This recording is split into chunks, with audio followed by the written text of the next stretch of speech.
Hello and welcome back to Commish Talks. This week we had the honor of having on Steve DeLay, the owner of the Makin' Bacon and co-author of the Ultimate Toolkit. Steve has had a prolific career in sports, spending time working in sales and marketing for several different teams at many different levels, including the New Jersey Nets, LA Kings, and the Tampa Bay Lightning. In addition to this, Steve played a pivotal role in the success of the Mandalay Baseball Properties Group, helping launch ticket sales and operations for several teams, including the Dayton Dragons, who have sold out every game for the last 20 seasons. As I mentioned, Steve most recently launched the Ultimate Toolkit with John Spolstra and is now the owner of the Makin' Bacon, a baseball team in the Coastal Plains League. It was a gift to have Steve on for the 4 to 5 minutes that we did, and we hope you enjoy. Steve, thanks for joining us here on Commish Talks. Love having you on. We've known each other for a little while. You've brought great sales techniques and energy to a lot of teams that are in the leagues I've commissioned and leagues I've really been a part of. I've seen the success of your system in those teams. So we're excited to have you on to talk about that and just talk about leagues in general. I know you own a team right now. Love to hear about the Makin' Bacon. But before we jump into that, tell us a little bit about your origin story and where you've come from. Well, first of all, thank you. Glad to be here. I love talking sports, love talking sales and marketing for teams and how to do this what I think is the right way. I actually got started, I grew up in Cleveland, and I have a great track record of working for major professional teams that are awful, and then as soon as I leave, they get really good. So I started working for the Cleveland Indians and back in the early 90s. And 2 years after I left, they went to the World Series for the first time in 50-some years. And then I went to work for the New Jersey Nets, and that's where I got to meet John Spolstra, who John was president of the Nets at the time, genius sports marketing guy. Learned a tremendous amount from John in the 3.5 years I was at the Nets. I was a ticket salesperson. I was the first director of group sales, really, in the NBA, because we desperately needed group ticket sales to survive at the Nets because we were such a bad team that nobody wanted to go see the team. I did that. Then I went to work for Tim Legwicki at the LA Kings, and perfect timing again. I got to the Kings 2 months after Wayne Gretzky was traded. And since I grew up in Cleveland, I didn't realize that Gretzky guy was that good and how popular he was. So that made things challenging. I learned a tremendous amount from Tim, phenomenal public speaker, motivator. John was a great marketer. Tim was a great public speaker. So I got to pick the best out of everybody.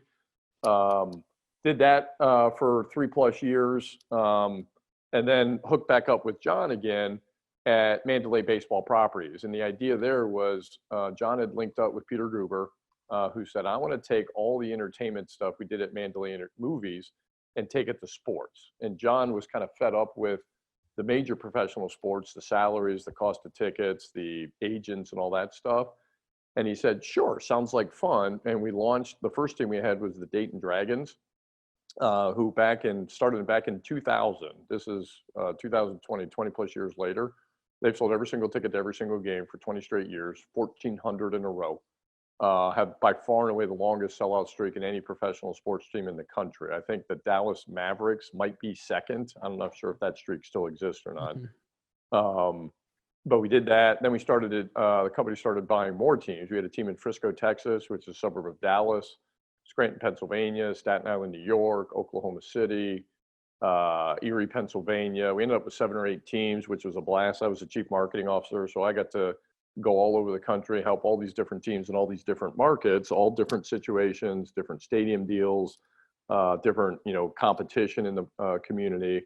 So really helped refine a lot of that sales and marketing strategy as it related to ticket sales, related to sponsorships.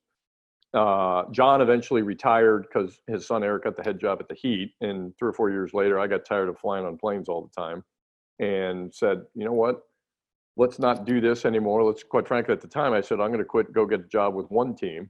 And 9 years later, my mother still thinks I'm unemployed.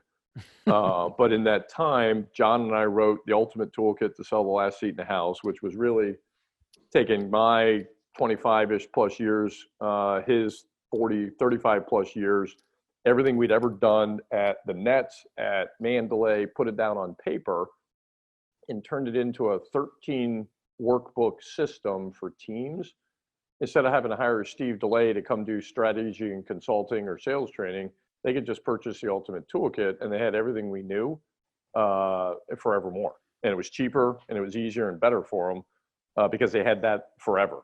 And that's been a lot of fun. There's probably nearly 300 teams using that. We also wrote a sponsorship toolkit that bunches of teams have loved having, and took all of our sponsorship philosophy. And since then, it's been consulting. And one of those consulting jobs turned into a relationship with a guy who owns the Savannah Bananas. And John and I became part owners of the Bananas when they launched. We got out of that after a few years and I ended up buying or putting a team in the Coastal Plain League in Macon, Georgia. And since food seemed like fun, we named it the Macon Bacon. Our mascot's name is Kevin, after Kevin Bacon. His number on his jersey is 6 degrees. Nice. So we have a lot of fun with that. The Bacon are going into their 3rd season. We've had really good success and a lot of fun doing that, putting all the tools to use. And it's kind of fun when I talk to team owners, because a lot of times consultants will say, well, what do you know? Have you actually done this? And I can actually say, well, first of all, I've sat in the salesperson's shoes as a salesperson. I've been a manager. I've been a team president. And yes, now I sit in your shoes. I'm an owner. I have to write the same checks you do and take the same risks you do. And here's why I do it. And here's why I think you should do it. So I think it actually adds to credibility, not only with the team executives, but also with the team owners, to say, I get it. I'm doing the exact same thing, and I understand the same risks and rewards that you're facing. So it sounds like your next step is actually commissioner. We could probably find a job for you if you want that one. My worry is that if I have an owners meeting at my league and I'm not in the room when they vote on the next commissioner, now I'm saying that we have a commissioner who's obviously employed. He's not going anywhere. Yeah. But my worry would be if he left and there was a vote and I happened to go to the bathroom at the wrong time, I might get voted commissioner. So not in any hurry to do that. Yeah. We kid around on this podcast. It's like, if you ever want to be a commissioner, you should never have to be told you're doing a good job or that people like you, because those two things will never happen. So Exactly. you don't want it. I promise. It is enjoyable at certain times, but I hear you. Speaking of Ultimate Toolkit, the track record of the teams I've run into that have implemented this has been astounding. I mean, I just had an owner on a call the other day saying that in the 1 or 2 ideas they pulled from the Ultimate Toolkit, because they only had such a short runway, they increased sales on certain dates by 40% year over year on those same dates. 40% for 4 dates. Yeah. So they're looking forward to a full year of implementation next year. And I think the brilliant part about Ultimate Toolkit for me is the following. In minor league sports, we have such turnover with sales staff typically. And if you bring in a sales consultant, they talk to that staff, and then the next year that staff's gone, you got to bring in the sales consultant and train them. The Ultimate Toolkit gives you that advice. It's there in front of them every time they come in. So if you could talk a little bit about the implementation of it with staff and how easy it really is. Well, we wrote it in a way, and this goes to John Spolster's writing style, all the books he's written. It's really easy to understand. It's not a college textbook type thing. And we actually wrote it in a way where as teams read it, the copy and the content is on the right-hand page and the left-hand page is blank, so they can actually write notes down. So that way they're not stopping going, ooh, what did I read back there 6 pages ago? They already wrote it down, and then they can share it with the rest of their staff. So everybody shares in the ideas, everybody shares in the approach and the how they implement. And every market's a little bit different, so you can't implement everything exactly right. You got to learn from market by market, but the core fundamentals are the same no matter what. But what we did, we said it's a combination of, you got to have the right strategy, and part of that strategy is how you structure your sales staff and what you do with your salespeople. And then the other key part is, by the way, you also got to train your salespeople. And that's one of the cool things about it, is because we gave the training away. And a lot of teams, when they first looked at it and said, well, geez, I don't have to pay you now. I said, exactly. That's the way this is structured. You pay once, you never have to pay me again. And what I tell every Toolkit team is, I said, as soon as you invest and you're an Ultimate Toolkit team, you get me as an unpaid consultant for the rest of your life. You can call me anytime. You can email me anytime with any questions. I'm not an attorney. I don't charge by the 10-minute phone call or the 5-minute email response. But you've made the investment and the commitment in this, and you've got me at your disposal. And I still get phone calls from teams and colleges who invested 5 years ago. And I've got one guy in a small college in South Carolina who, quite frankly, calls me once a month to say, hey, I got an idea. Let me run this by you. Tell me what you think. Mm-hmm. And that's how we help. And Steve, I can attest, owners have told me they call you all the time. I know one owner in our league in Milwaukee calls maybe that's once a month or once every 2 months, and they're constantly updating you with ideas and will these work within the context of Ultimate Toolkit. So that I can attest to anybody listening out there, when he says it's free consulting and he's available, he is available from what I've been told. Right. And it's any hour, any time of the day. I get up, I'm not married, I don't have any kids, so I'm up early and I stay up late. And other than walking my dog, you can usually get me. That's the thing about sports, right? In the positions that we're in, as sports goes on at night and sports goes on the weekend, so you're bound to get calls. And I know I've had girlfriends and now a fiance that doesn't always understand why those calls happen so late on Sunday nights. But the reality is, sports is 24/7. It does not end. In fact, last year I think I got a call at 1 a.m. over a fireworks rule interpretation. And this team we had to suspend the game because of municipal rule, and they were asking that their fireworks could still be lit. And I'm like, hey, go nuts. I can't tell you what the fire marshal's going to say, but as far as that game ending due to a curfew, it's over. So anyways. And it's like, I'm not sure you'd be able to pay me enough to be a commissioner. So I know those calls come at strange hours. My team president makes those calls to our league commissioner at weird hours. And it's like, that's just part of the job. So yeah, it is. Comes with the territory. You get to hand out the championship trophies and then determine curfew rules. It's great. Right. So fines and suspensions for the managers and coaches and players. Yeah, and that actually kind of gets fun creating precedent and policy in that respect, to be completely honest. But that's the lawyer in me talking of coming down with those judgments. But I will say it's never a win situation. True. If you have to go to the judge in any circumstance, nobody's going to like the outcome. So everybody loses. Everybody loses when you see the judge. I digress. Macon Bacon. I want to talk about the Macon Bacon, who's been a huge hit down in the Coastal Plain League. Tell us a little bit more and share some details and some of the marketing behind it. Well, it was interesting because when I got involved in the Savannah Bananas and I saw how this business model would work, and it's great because it's college players, and college players obviously can't be paid. And the entry point into summer collegiate baseball is way lower than it is for affiliated baseball in terms of buying a franchise. So I looked at it and I said, geez, if we could do the exact same things we did at Mandalay in affiliated baseball, but do this in a little bit smaller market and do it in a way that we still have some fun, then I'm all in. This could be a neat experiment. And the Savannah Bananas proved to me that it could work. And then what we started doing was kind of looking around in the league's footprint and say, who else has a stadium? And I stumbled across Macon, Georgia.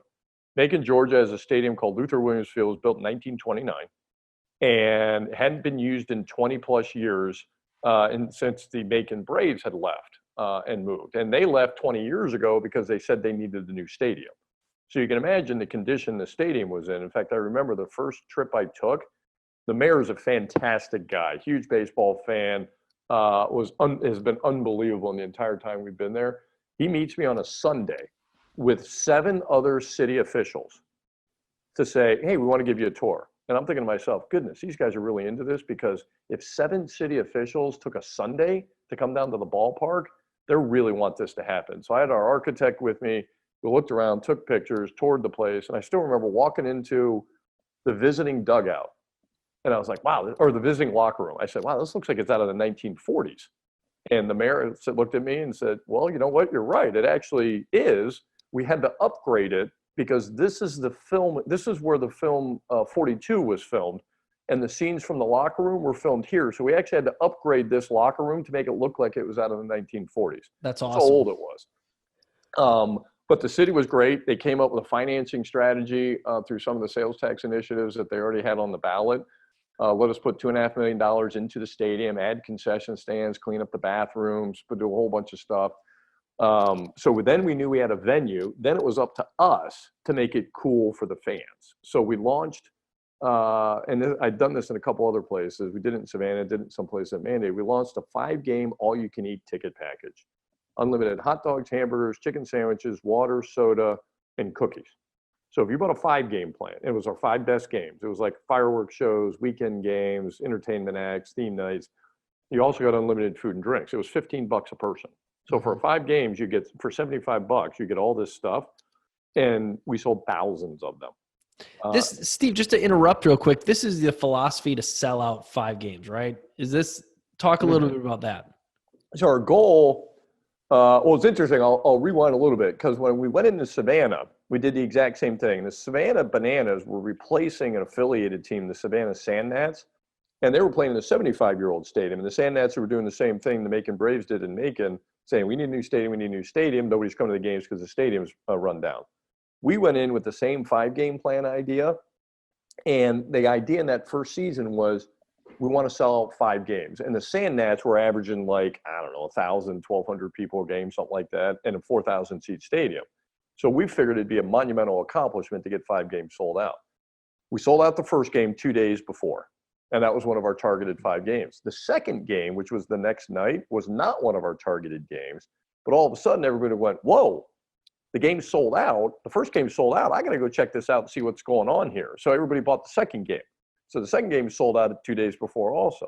And just like that, the floodgates opened, and we actually sold out 18 out of the 25 games in the first year. And since then, the Bananas have sold every single ticket to every single game for, this is, I think, their 5th year. So I think they had over 100 consecutive sellouts. So that same mentality went into Macon, where we said, all right, can we get 5 games sold out and create some buzz and create some enthusiasm? In our first year, we got 11 out of the 25 games sold out. Second year, we got the 13. This year, be a little bit unusual because of the coronavirus. We may end up with a 1,300 seat capacity instead of 3,300. So we may get all 25 games sold out at 1,300 seats a pop. So you can start a sellout streak. So we start our own sellout streak. This may not be quite legit, but hey, you know what? They're all sold out. They're sold out. What can you do? Yeah, Steve, I hate to talk about this because this is all anyone's ever talking about, but I thought you did such a great job on our league calls talking about our response to COVID-19 and how we should be thinking about this and the hope we should be giving to fans, sponsors, and everybody else. And I don't know if you saw, but the American Association just came out yesterday and pinpointed a date in the future we hope to launch our season to give some hope to our sponsors and to our fans that this thing could happen. So talk a little bit about how you think leagues and teams should be responding to the COVID-19 process from a sales perspective. Well, there's a couple of things that really jumped out at me early on. And one of them was I saw all these teams doing the woe is me, geez, I hope you're okay, I hope you're safe. You know, the social media content they were posting was players sitting on their couch with their dog going, geez, everybody stay home, stay safe. That was okay in the first week or two. But after a while, people are like, good God, I'm tired of that. Give me some hope. Give me something fun to laugh at and smile at. So what I started encouraging teams to do was take things that are semi-relevant to your team, but make it fun.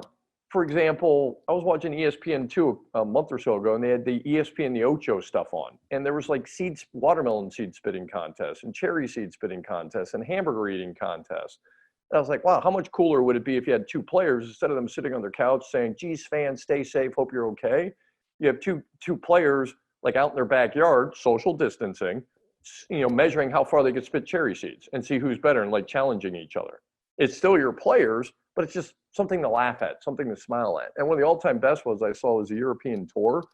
I don't even remember the player's name. It wasn't one of their big name players, but they posted, the European Tour, Golf Tour posted a video of the guy imitating the top 10 players on the PGA Tour.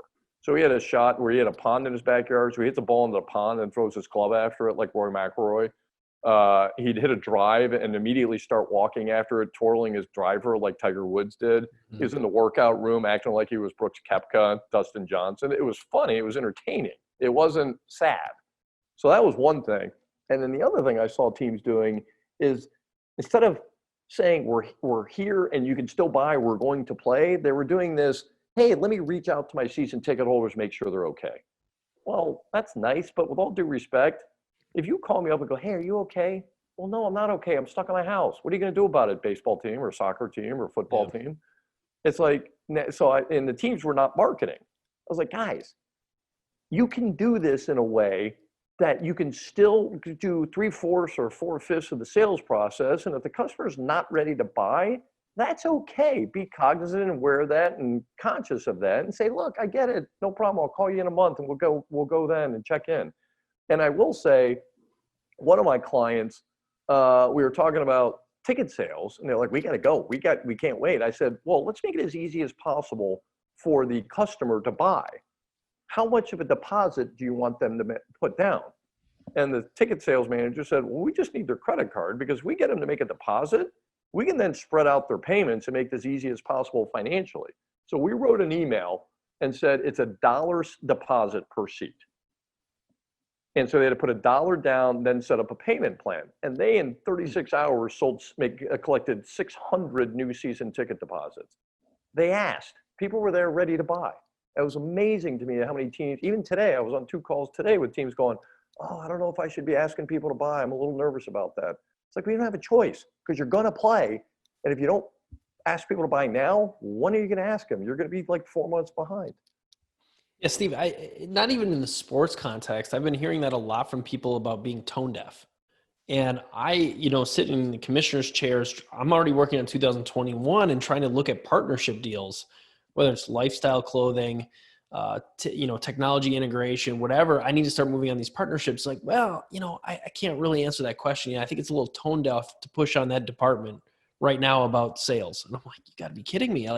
We got to get this thing moving no matter what, and act like we're going to play because that's what the business we're in. And we will play eventually, so let's get going. It begs a question too, Steve, just a little bit about how we sell differently to major league consumers, minor league consumers, and then summer collegiate consumers. Is there a difference for you how we sell to those different groups? In terms of tickets, no. I think the fundamentals are the same. It's still, you got to deliver a value. You got to make it worth their while as an experience to go. If you're the Washington Nationals, just won the World Series, you can charge more and it's about the players. If you're the Miami Marlins and you're not good and you haven't been good in 2 decades, you better be selling value and you better be selling experience. In the minor league level, it's absolutely about value and experience. I got to be honest with you, I own the team. I don't know the names of any of my players. That's okay. I don't care.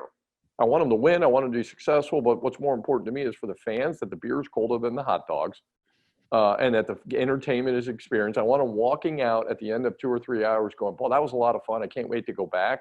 By the way, who won? Yeah. If I get that response, then it doesn't matter whether I win or lose. And we really drove that home years ago when I was at Mandalay. The Dayton Dragons, wildly successful, obviously, in the stands, sold out every single game. From 2004 to 2006, they were the worst team in minor league baseball, like awful, like a 40 and 100 bad. In fact, one year I think they lost 26 straight home games. Nobody cared because it was a fun time to go to the game. Like they were losing badly, and nobody really cared. It didn't matter. So even if you're a major league team, as the marketing guy, you don't control whether your team wins or loses. So if you don't control whether your team wins or loses, control what you can control and focus on the fan experience, focus on the value. In your estimation in the consulting world, how often do you run across team owners that are more worried about what goes on the field than in the stands? And then they may hire you to do stuff, but then it falls by the wayside per se. Great question. Because like in the various leagues I consult with, I'd say 2/3 of them are more interested in winning the title than they are making money. And I always laugh. It just amazes me where people are wildly successful in some business to make enough money to be able to buy a sports team, and then they turn around and become the dumbest guy in the room. And they make bad business decisions that they'd never make in their regular business. And the analogy I always use is like, I love pizza. If I could eat pizza 7 days a week and not be 500 pounds, I'd do that. And if I wanted to go buy a pizza, and it's like sports team owners who say, geez, I love hockey, or I love basketball, or I love soccer, I'm going to go buy a team. Great. Because I love pizza, it doesn't mean I'm going to go buy a pizza restaurant. And if I did, I'm not going to go buy the pizza restaurant and then make all kinds of dumb decisions and lose money just because I love pizza. If I was independently wealthy and I could do that, great. But I'm not going to do that because that just doesn't make any sense. And by the way, if I was going to hire a consultant to come help me run my pizza restaurant better and then ignore them, that doesn't make any sense either. And quite frankly, that's what happens a lot of time with these very successful business people who buy a sports team because they love the sport. Then they ignore all the business principles they learned and cultivated in whatever other business they made all the money. Then they bring in a consultant, whether it's somebody from the league office or somebody they pay individually to come in and say, what do you think I should do? And then they go, yeah, you know what? I know more than you do. So I'm not going to listen to you. I'm just going to do it my own way. And then lo and behold, a year or two later, they've lost a boatload more money and then they sell and say, this just wasn't worth it. It was a terrible idea. Oh, no kidding. Yeah. I was told this once the aroma of a sports deal comes around a good business person, their business acumen goes right out the window. I mean, Yeah. P&Ls don't matter. They're smarter than the guy before them or the gal before them. Yeah. And I've seen it over and over again. I'm blessed because the two leagues I'm in, I think I have some really smart business people that they care about what happens on the field, but it takes a back seat what happens at the box office. So they care, but that's not the first thing on their mind, which I appreciate. And that's what you need to be successful as a league. Because I own a team. Yeah, quite frankly, baseball's boring. It really is. And I don't own a baseball team because I love baseball. I played baseball growing up. Excuse me, we need to terminate this podcast right now. So go ahead. Yeah, I own a team. Saying, right? It's only dull to dull minds. I can say it. It's boring, but if you entertain people and they have a good time, I like going to baseball games. Yeah. Baseball team because I love baseball. I own a baseball team because it's a good business if it's run correctly. Mm-hmm.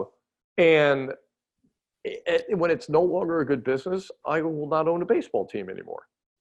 Because it's like, why would you do anything that you just want to do it? And by the way, the other thing that cracks me up is these guys who own these teams because of ego, because they can, and because they love the sport, and then they don't have anybody come to the games.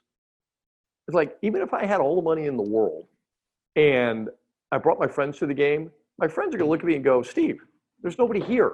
What are you doing? Mm-hmm. Like, these games are boring. Why do you own this team and not have anybody show up? What the hell's wrong with you? And that's the other reason why sports team owners are like, look, if nothing else, be successful because you don't want to embarrass yourself to your friends. It's valid too. I mean, that's ego crushing when your friends show up to your ballpark and there's nobody there. Yeah, and they make fun of you. Yeah, that's nothing to brag about. Right. So speaking of team ownership, let's say that you are an investor right now and you're looking to pick up a team in a sport. Where are you investing? About 3 years ago, I probably would have bought USL Soccer or whatever the tier 2 level is, because that was the franchise values there were going up so fast. Now, their business model wasn't great because they were still paying the players and they were all losing money. But my gut instinct was eventually that business model was going to change where MLS teams, in some way, shape, or form, the player costs were going to be under better control. Now, those franchises have gone up in value so much that it's hard to generate an ROI. I don't know what they cost now, but they're probably millions of dollars. But I really do like summer collegiate baseball in the right market because the player costs are non-existent because they're college kids. And if you have the right facility, you can do very, very well for the cost of entry. It's unlike affiliated baseball and we were part to blame with affiliated baseball because we were so successful at our teams that we sold them all and when Mandalay sold out and folded or disbanded, we ended up selling all those franchises for huge prices, which ultimately then raised the price for everybody else. We made a lot of other minor league baseball owners wildly successful and wealthy because of how successful we were, because there's a limited number of them. Hey, if one of them, I remember the Dayton Dragons, I think sold for $38 million or something like that.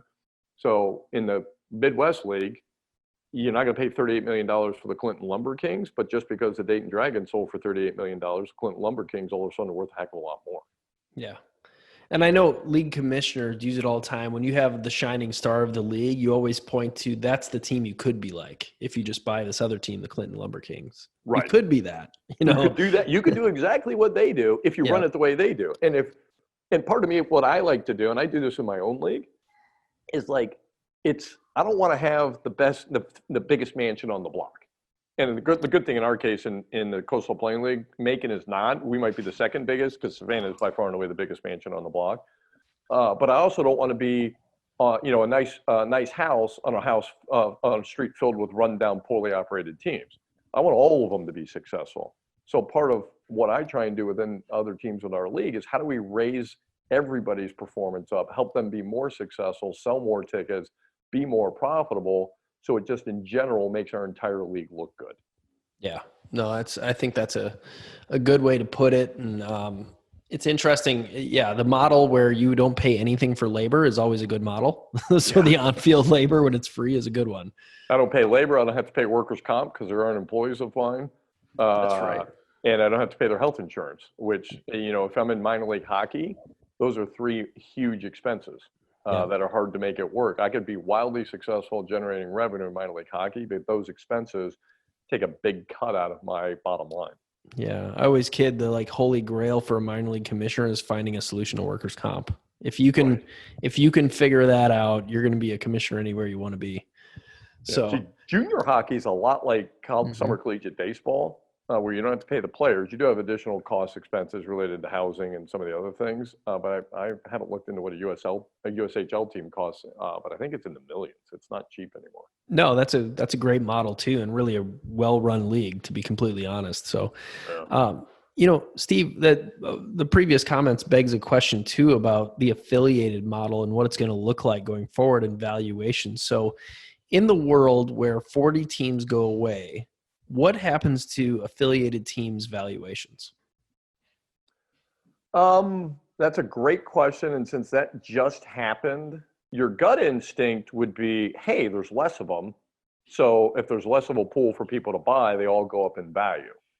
What I don't know, and I'm not sure they've even ascertained it yet, is what additional costs are the major league clubs going to dump down onto the minor league clubs, which might hurt their overall profitability.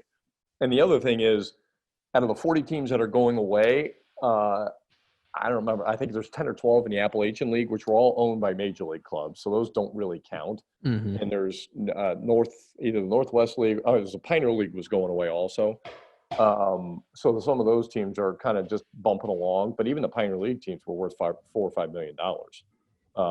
So I think valuation probably goes up some because there's fewer of them. But if profitability goes down dramatically because Major League Baseball is going to force expenses down on the minor league club, then I think it probably flatlines it. Yeah. I wonder too, though, the sentiment that I'm going to be able to have this team forever might go away because there may be a world where the next PBA runs out and you lose your affiliation. Yeah, and that's a great point because what used to be an automatic that if you're in the club, you always had an affiliation. Mm-hmm. If Major League Baseball is saying, no, we're going to pick and choose who and where and when, then that might really hurt because you no longer are guaranteed the ability to play. That's a very valid point. And I haven't seen how that was supposed to unfold. If they were going to, I think ultimately what's going to happen is the idea of the old school PBA, player development agreement, is going to go away. And the major league clubs just dictate what they want to do and when they want to do it, which is pretty harsh because then you don't have it. And it's like that makes it almost impossible for an owner to sign a long-term lease deal and get stadium financing. Because if there's no guarantee that I'm always going to have a team, I'm now on the hook for that long-term lease and some of that and more of that stadium financing. Cities are going to be much less inclined to build stadiums or help refurbish stadiums if the team can't go sign a 10 or 15 or 20-year lease. Yeah, but I mean, that being said, too, those teams, there's always the independent league route, and I know the economics change significantly when someone else, you have to pay your own labor. But that route does exist. There are successful operators in that realm, and I think, too, the future is Major League Baseball is going to take a page out of FIFA and start incorporating being more friendly to leagues outside of affiliated baseball, meaning independent leagues and probably summer collegiate league teams as well, because they have what Major League Baseball wants, which is fans, access to fans, and really a talent pool of players that they need to do maybe a better job of kind of modeling what the major league player is going to look like at an earlier age, meaning innings pitched, limitations on that, how many, kids getting burned out at a very young age from all these showcases and so on and so forth. So I look to the future as more involvement from Major League Baseball in more avenues of baseball. And the interesting thing approach. And what really becomes beneficial then is a team that's drawing well becomes appealing to Major League Baseball. And I know, like, for example, on our league in Savannah, they sell every single ticket to every single game, by far and away the most successful. They're the New York Yankees of our league. Mm-hmm. They get the best players, not because they're paying more, but because the college coaches want their players to play in front of huge crowds. Yeah. And the best players want to go play in front of huge crowds. It's almost as if the crowd is as valuable as what the talent level is. So teams like Savannah, teams like Macon, that do well on attendance are always going to be viable. Teams that struggle badly, especially in some of the lesser leagues, are going to be in deep trouble because if Major League Baseball takes a bigger role in who goes where and what baseball looks like, they may say, you know what, your market, we're just not going to bother with you because nobody goes to the games. You're not that important to us. Yeah, that may be the case. What's really interesting about your comment on crowds is in the American Association, which is the league that I commission, we have a salary cap.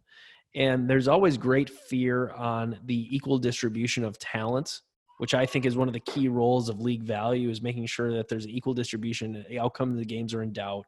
The fear that players gravitate to the teams that not just pay them more, but the experience for them will be a lot better. So the ones with the new stadium, the ones with full capacity. And so when a veteran has an option where to go, that's where they choose instead of the extra few $100s to go somewhere else. And that's an issue. And I guess it's the same for college summer collegiate players. Heck yeah. It's like, we got a team in our league in Martinsville, Virginia. I've never been to Martinsville, but what I've heard is it's a tough town and struggle a bit economically. It's a little tough to recruit talented players to a place like that. That's not very appealing for a 19, 20, 21-year-old to spend the summer. Yeah. And, places like Savannah, Georgia, Savannah's wildly successful attendance-wise, and Savannah's at the beach, too. It's a pretty cool place to hang out. Savannah's a great city. I love Savannah. I'll say I give a lot of credit up to the Expedition League, recruiting athletes up to the Dakotas and Montana. Right. Cities that are pretty much in the oil field now. So they're pulling it off. I give them a lot of credit. But then there's other like really cool little summer collegiate league towns up in the Midwest, the Northwoods League, Prospect League, where a college kid could go check out a small town and beautiful summer nights and quaint little stadiums. Not a bad gig. And be, quite frankly, a big shot in a town like that. And the cool thing about the Midwest and even where we are in the Southeast is there's a lot of old stadiums that used to house affiliated ball in the 40s, 50s, and 60s. That the stadium is still there, just needs some work and some fixing up. Our ballpark in Macon was the exact same way. They had affiliated ball for 50 years. And then lost it because they weren't in a position to be able to build a new stadium. And that puts us in a pretty cool spot to be able to say, hey, we can bring baseball back to you. And nobody really cares whether it's affiliated or unaffiliated or summer collegiate. I just want somewhere to go with my family and go have a good time for a night out. Yeah. I know independent league baseball has a bit of this model too, because we don't have territorial restrictions, but a lot of our teams are in big urban markets where there's a Major League Baseball team. And it gives the consumer an option for baseball. So I could spend $85 for a upper grandstand seat with the Cubs, or I could go out and watch, the Chicago Dogs or Gary Railcats, whatever. So that's an interesting model as well that's out there that I think has helped independent leagues, truthfully. Yeah, absolutely. And we started to do it in affiliated ball because the team we had in Frisco, Texas is 20 miles north of Dallas. So somebody could go to a Mavericks game, a Stars game, a Rangers game, a Cowboys game. But we are in a pretty affluent area in a suburb that the traffic was a little bit tough to go to any of those places. And we drew 8,000 people a game in a major market like that. And then same thing happened in Staten Island. Staten Island's right one of the 5 boroughs in New York. So we were in a position where we said, hey, that's really where we really ramped up the all-you-can-eat ticket package stuff. And we sold 7,000 5-game all-you-can-eat ticket packages in Staten Island in like 6 weeks because fans couldn't afford to go to Yankee Stadium, and we were coming to the table with an unbelievable value to say, hey, come to our games. You can still get to watch baseball. You don't have to deal with traffic, and it's a better deal. And it was a huge, huge plus. People loved it. Yeah. Speaking of that Dallas market, someone just told me recently there's 20-plus professional and minor league teams in the Dallas market, which is crazy to me in terms of numbers. I know the geography is interesting there. Like Fort Worth is a little out there, but it's considered part of the metro. And then there's, Mesquite and Frisco, like you said. But that's an amazing number of horses at the trough trying to feed on that market. I think even in Frisco, which is a suburb of Dallas, there's a AA baseball team, there's a G League team, there's a minor league hockey team, and an indoor football team. Yeah. All within, quite frankly, the stadium and the arena are right next to each other. Yeah. And then there's a ECHL hockey team in Allen, like 7 or 8 miles away. Yeah. And then you got the Dallas Sidekicks. Then you got the Mesquite Outlaws. Then you have outdoor soccer. Seriously. It's crazy. And that's one of the things, like, I haven't been to Frisco in a few years, but I remember last time I went there, I drove by 3 from the airport to Allen. I drove by 3 Topgolfs. Like, I get it. Topgolf was founded in Dallas, but really 3 of them in one market? That's amazing that they can do that well. But I mean, the traffic in Dallas is pretty tough. So it makes sense that, and going to a Cowboys game and some of the other major games are pretty damn expensive. So if I was a family, I don't want to fight the traffic. I just want to go out, hang out, and have a good time with my kids. Yeah, there's no doubt. I speaking of the G League, the PLL, and then the other lacrosse leagues, boy, they have taken a bite out of our traditional minor league sports, because when the G League moved into arenas, I had AHL, G League, indoor soccer, which is in a lot of markets, obviously, MASL. There's so many more horses at the trough than there was 20 years ago. It's amazing. And teams somehow are still surviving, but maybe turning over a little bit more. But when you're backed by the NBA, the G League's not going anywhere, but their attendance is not great. And everybody wants Friday and Saturday night. That's right. That's right. And if you're the NBA team and the G League team is 2 hours away, you have pretty good clout to say, hey, in fact, I live in Charlotte. I remember when the Hornets were launching a G League team, they literally put out an RFP for other cities in North and South Carolina that said, tell us what kind of deal you can give us for us to bring our G League team to you. Yeah. And as part of that, I'm sure it was, what days of the week are we going to get? How much sponsorship inventory are we going to be able to sell in the building? What's office space look like, and all the other deals they could get. And there were communities, Asheville, Greensboro, Columbia, South Carolina, that had 4,000, 5,000, 6,000 seat arenas that said, oh my God, we'd love to have it. And it was almost like a bidding war. It was kind of crazy. Yeah, I know you, Steve. I'd like to wrap up. This has been a great opportunity for us to chat. I'm glad this conversation went in multiple different directions, so our listeners had a chance to hear some iterations and different layers of what goes on in professional sports, from a ticket sales, valuation, team sales, sponsorship side. So much appreciated, sir, and good luck with the upcoming season that we will be having. We are going to have it. My fingers are crossed. We'll figure this out. And we're going to bring everybody back to the sports world, everybody back to getting out and having a good time, hanging out with family and friends. That's my mission. Thank you, sir. Appreciate it. Have a great day. Awesome. Thank you. Thank you for listening to this week's episode of Commish Talks. Before you go, we have a special ask for you. Josh is considering writing a blog, and we were wondering if you all would be interested in reading it. If this sounds interesting to you, DM Josh on Twitter or LinkedIn. Thank you, and have a great week.